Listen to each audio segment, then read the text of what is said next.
Hi viewers, இன்றைக்கி ஒரு இன்ட்ரெஸ்டிங்கான ஸ்நாக்ஸ் ரெசிபி பார்க்கலாம். இது ரொம்ப ஃப்ளேவர்ஃபுல்லாகவும் நல்ல டேஸ்ட்டாகவும் இருக்கும். ஈவினிங் ஸ்நாக்ஸுக்கு பக்காவாக இருக்கும். ரொம்ப ஈஸியாகவும் செஞ்சிடலாங்க. வாங்க எப்படி செய்கிறதுன்னு வீடியோக்குள்ளே போய் பார்க்கலாம். அதுக்கு முன்னாடி வீடியோ ஃபுல்லாக பார்த்துட்டு மறக்காமல் சப்ஸ்கிரைப் பண்ணிவிடுங்க.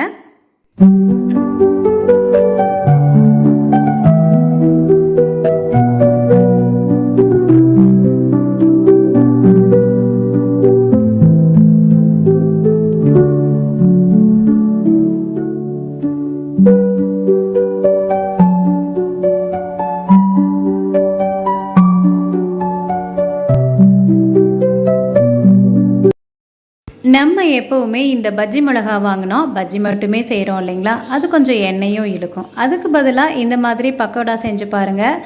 ரொம்ப ரொம்ப நல்ல பஜ்ஜி மிளகாயோட வாசனை, டேஸ்ட்டு எல்லாம் சேர்ந்து சூப்பராக இருக்குங்க. ரொம்ப ஈஸியாகவும் செஞ்சிடலாம். அதுக்கு 2 பெரிய வெங்காயத்தை ஃபைனாக சாப் பண்ணி சேர்த்துக்கலாம். இது கூடவே ஒரு 2 பஜ்ஜி மிளகாயை உள்ளே இருக்கிற விதைகளை எடுத்துகிட்டு பொடியாக நறுக்கியிருக்கேன். நீங்கள் 3 மிளகா அளவுக்கு கூட சேர்த்துக்கலாம். இதில் பெருசாக காரம் இருக்காது. எந்தளவு மிளகாய் சேர்த்துறமோ அந்தளவு பக்கோடாவோட வாசனையும் டேஸ்ட்டும் நல்லாயிருக்கும். இப்போ இது இருக்கட்டும். இது கூடவே 1 கப் அளவு கடலை மாவு சேர்த்துக்கலாம். 1/2 கப் அளவு அரிசி மாவு, 1 டீஸ்பூன் அளவு இஞ்சி பூண்டு விழுது. இப்போது இது கூட இட்லி தோசை மாவு 2 கரண்டி அளவு சேர்த்துருக்கேங்க. சப்போஸ் இந்த இட்லி தோசை மாவு இல்லை அப்படின்னா கொஞ்சம் அரிசி மாவை அதிகம் பண்ணிவிட்டு அது கூடவே நம்ம ஆப்ப சோடா இருக்கும் இல்லையா, அது ஒரு 1/4 டீஸ்பூன் மட்டும் சேர்த்துக்கோங்க தோசை மாவு இல்லைன்னா. இப்போ இது எல்லாத்தையும் சேர்த்துட்டு இது கூட மஞ்சள் தூள் 1/4 டீஸ்பூன், காரத்துக்கு தகுந்த மாதிரி வரமிளகாய் தூள் சேர்த்துக்கோங்க. நான் ஒரு 1.5 டீஸ்பூன் அளவு சேர்த்துருக்கேன்.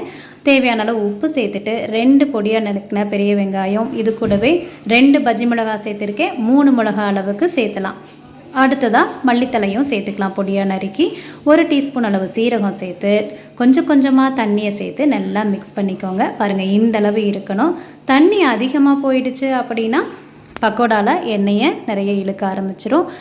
அதே மாதிரி தண்ணி கம்மியாக இருந்து ஹார்டாக இருந்துச்சு அப்படின்னா பக்கோடாவும் ரொம்ப ஹார்டாக இருக்கும். ஸோ அதுக்கு தகுந்த மாதிரி பாருங்கள், இந்த அளவு மிக்ஸ் பண்ணி எடுத்துக்கோங்க. இப்போது சூடான எண்ணெயில் ஃப்ளேமை கொஞ்சம் மீடியமாக வச்சு நம்ம பக்கோடாவை போட்டு எடுத்தோம் அப்படின்னா சூப்பரான பஜ்ஜி மிளகா பக்கோடா நல்ல டேஸ்ட்டாகவும் அந்த மிளகாயோட வாசனையோடவும் சூப்பராக ரெடி ஆகிடும். ரொம்ப ஈஸியாக செஞ்சிடலாம் 15 நிமிஷத்தில். இது கூட ஒரு மசாலா டீயோட ஈவினிங் ஸ்நாக்ஸ் ரெடி பண்ணி பாருங்கள். எல்லாத்துக்கும் ரொம்ப ரொம்ப பிடிக்கும். ஸோ நீங்கள் ட்ரை பண்ணி பார்த்துட்டு எப்படி இருந்துச்சுன்னு மறக்காமல் சொல்லுங்கள். பிடிச்சிருந்துச்சின்னா நான் எப்போவும் சொல்கிறது தான், ஒரு லைக் பண்ணிடுங்க. ரொம்ப பிடிச்சிருந்துச்சின்னா உங்கள் ஃப்ரெண்ட்ஸ் எல்லாத்துக்கும் ஷேர் பண்ணுங்கள், அவங்களும் ட்ரை பண்ணி பார்க்கட்டும். அப்புறம் சப்ஸ்கிரைப் பண்ணாமல் பார்க்குறவங்க ப்ளீஸ் சப்ஸ்கிரைப் பண்ணி சேனலை சப்போர்ட் பண்ணுங்கள். அப்படியே பக்கத்தில் இருக்கிற பெல் பட்டனையும் ப்ரெஸ் பண்ணிட்டீங்க அப்படின்னா நான் போடுற வீடியோஸோட நோட்டிஃபிகேஷன் உங்களுக்கு கரெக்டாக வரும். கண்டிப்பாக ட்ரை பண்ணி பாருங்கள். எவ்வளோ சூப்பராக இருக்குது பார்த்தீங்களா? அடுத்த வீடியோவில் பார்க்கலாம். Bye friends.